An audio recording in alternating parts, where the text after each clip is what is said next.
কৃষ্ণেন্দু ঘনিষ্ঠের মহাজনী কারবার, চড়া সুদে বাজারে টাকা খাটানোর অভিযোগ। সেই টাকা সময় মতো ফেরত না দিতে পারলে বাড়ি থেকে তুলে এনে মহিলাকে মারধরের অভিযোগ কৃষ্ণেন্দু নারায়ণ চৌধুরী ঘনিষ্ঠ অমরদীপ সাহা নামের এক ব্যক্তির বিরুদ্ধে। মালদার ইংরেজবাজার শহরের বালুচরের ঘটনা। ইংরেজবাজার থানায় অভিযোগ দায়ের। এরপর থেকেই গা ঢাকা দিয়েছে অভিযুক্ত অমরদীপ সাহা। যদিও অমরদীপের বিরুদ্ধে সমস্ত অভিযোগ অস্বীকার করেছেন ইংরেজবাজার পৌরসভার চেয়ারম্যান তথা তৃণমূল নেতা কৃষ্ণেন্দু নারায়ণ চৌধুরী। ইংরেজবাজারের এক দম্পতি অভিযোগের টাকার প্রয়োজনে 2023 সালে অমরদীপ সাহার কাছ থেকে 30,000 টাকা মাসে 10% সুদে ধার নিয়েছিলাম। প্রতি মাসে 3,000 টাকা করে সুদ দিতাম। 2024 সাল নাগাদ অসুস্থ হয়ে পড়ি, টাকা দিতে পারছিলাম না। হঠাৎ অমরদীপ সাহ তার দলবল আমার বাড়িতে চড়াও হয়। আমার স্ত্রীকে বাড়ি থেকে তুলে নিয়ে গিয়ে আটকে রাখে। পথে ঘাটে প্রায়ই আমাকে মারধর করে। এ নিয়ে কৃষ্ণেন্দু নারায়ণ চৌধুরীর কাছেও গিয়েছিলাম, কিন্তু তিনি কোনো সাহায্য করেননি। এর আগে তৃণমূলের সরকার ছিল, থানায় গিয়েও কোনো লাভ হতো না। সরকার পরিবর্তনের পর ইংরেজবাজার থানায় অভিযোগ করেছি। এরপর থেকে লাগাতার আমাদের হুমকি দেওয়া হচ্ছে। থানায় অভিযোগ হওয়ার পর থেকেই বেপাত্তা অভিযুক্ত। বিজেপির অভিযোগ, দীর্ঘদিন ধরে অমরদীপ সাহার বিরুদ্ধে সুদে টাকা খাটানো, টাকা শোধ করে দিলে মানুষের কাছ থেকে অতিরিক্ত টাকা আদায় করা, মানুষের উপর অত্যাচার করার অভিযোগ রয়েছে। যদিও সমস্ত অভিযোগ অস্বীকার করে কৃষ্ণেন্দু নারায়ণ চৌধুরী বলেন, উদ্দেশ্য প্রণোদিতভাবে আমাকে বদনাম করার জন্য অমরদীপকে ভাসানো হচ্ছে। ও সুদের ব্যবসা করে না। কেউ যদি ওর কাছ থেকে টাকা ধার নিয়ে কোনো ব্যবসা করে, সেখান থেকে লাভ হলে সেই টাকার ভাগ নেয়। মিথ্যে অভিযোগ। জেলা পুলিশ সুপার অনুপম সিং বলেন, ইতিমধ্যে মামলা দায়ের করে ঘটনার তদন্ত শুরু হয়েছে। সংবাদটি নিবেদন করছেন স্বস্তিলোক উৎসব ভবন, গঙ্গারামপুর, দক্ষিণ দিনাজপুর। অমরদীপ সাহা, অমরদীপ সাহার লোক নিয়ে গেছিল উঠিয়ে। কেন? আমার বর 30,000 টাকা নিয়েছিল, ওটার জন্য অমরদীপ সাহা সঞ্জিত সাহাকে পাঠিয়ে আমাকে নিয়ে যায় উঠিয়ে। আমাকে, আমার মেয়েকে, আমার ছোট মেয়েকে দিয়ে কি করেছো? দিয়ে নিয়ে যে বসিয়ে রেখে মুখ খারাপ করে গালাগালি করেছে। গালাগালি করার পরে অনেকক্ষণ বসিয়ে, তারপরে আমি খালি পা, আমাকে এটুকু সুযোগ দেয়নি যে আমি শাড়িটা পরবো। আমি নাইটি পরেই গেছি। নিয়ে যে আমাকে অনেকক্ষণ বসিয়ে 12টা সাড়ে 12টা রাত পর্যন্ত বসিয়ে আমাকে রেস্টুরেন্টে নিয়ে গেল। নিজে কথা বলি, তারপরে বলছে বাড়ি চলে যাও। এই অত্যাচার কেন সহ্য করতে হলো? কেন? আমরা টাকা নিয়েছি বলে। আমার স্বামী অসুস্থ, আমার স্বামী অ্যাসিড খেলিয়েছিল এগুলোর জন্যই, ওই জন্যে।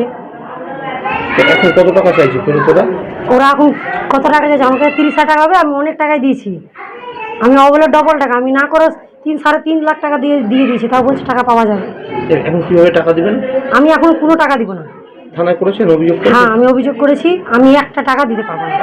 এখন এসে কি বলে যাচ্ছে অভিযোগ করার পর? এটার জন্য হেল্প চেতে কি, দাদা একটা কোনো ব্যবস্থা করে দিন, আমরা অল্প অল্প করে দিব। আমাদেরকে তাড়িয়ে দিয়েছে ওখান থেকে। সর্বোত্তম সুযোগ সুবিধে রয়েছে আতিথেয়তায়। সুপরিচিত স্বস্তিলোক উৎসব ভবন, অতিথিদের যে কোনো অনুষ্ঠানের জন্য উপযুক্ত ওয়ান স্টপ ডেস্টিনেশন। আমরা আপনার বিশেষ অনুষ্ঠানটিকে অবিস্মরণীয় করে তুলি। স্বস্তিলোক উৎসব ভবন, শিববাড়ি রোড, গঙ্গারামপুর, দক্ষিণ দিনাজপুর। করছে এখানে একটা শর্মা বলে একটা লয়ার আছে, সে এগুলোকে করাচ্ছে, উস্কাচ্ছে। আমার কাছে আসবে, বলুক তো দেখে যে কবে এসছে, আমার বাড়িতে এসছে না আমার অফিসে এসছে না পৌরসভা এসছে। এরা করে অনেক দিন ধরে এগুলো করছে। কেউ যদি টাকা নেয় তো টাকা চাইবে না? ধার নিয়েছে, টাকা চেয়েছে, তাহলে মারধর কোথায় করেছে? এটাকে সাজিয়ে নিয়ে গিয়ে থানায় যাচ্ছে। অমরদীপ যে সুদের কারবার করে, আপনি জানতেন এটা?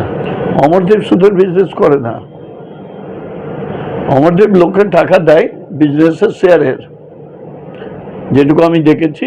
তখন আপনি টাকা চাইলেন একটা কোনো বিজনেসে, বলে ভাই লাভ হলো আমাকে কিছু দিস, এইভাবে দেয়, এটা জানি আমি। তো এই ধরনের যে অভিযোগ উঠছে, টর্চার করা, মহিলাকে এনে মারধর করা, এটা কি মনে হয় সঠিক মনে হয় আপনার? প্রমাণ করে দেখতেন কোথায় মেরেছে, কাকে মেরেছে, কোন জায়গায় মেরেছে, প্রমাণ করতে চাই না। এটা মিথ্যা কথা বলে না। এটা ওই একটা লয়ার আছে শর্মা বলে, সে কনস্পিরেসি অনেক দিন ধরেই করছে। ওই ব্যক্তির সম্বন্ধে প্রচুর অভিযোগ আছে, আমাদের কানে এসছে, কিন্তু কোনো কমপ্লেন ছিল না। আমরা তো আর কাউকে দিয়ে জোর করে কমপ্লেন করাতে পারি না। মানুষ কমপ্লেন করেছে, পুলিশ তদন্ত করবে, এবং তদন্তে যদি কোনো দোষ পাওয়া যায়, স্বাভাবিকভাবেই যা যা আইন অনুযায়ী ব্যবস্থা আছে সমস্তটাই হবে। কারণ এইভাবে মানুষকে টাকা দিয়ে সুদে নেওয়া, এইটা ভারতবর্ষের আইনে কোথাও নেই, এটা ইল্লিগাল। এবং তারপরে মানুষকে জোর করে আত্মহত্যায় প্ররোচনা দেওয়া এবং তার উপরে বাড়িঘর নিয়ে নেওয়া, এইসব ঘটনার তার সম্বন্ধে প্রচুর কমপ্লেন আছে, আমরা দেখেছি এগুলো। তো পুলিশকে বলা হয়েছে, পুলিশ অ্যাকশন নেবে, অবশ্যই নেবে। ব্যুরো রিপোর্ট, উত্তর বাংলা সংবাদ।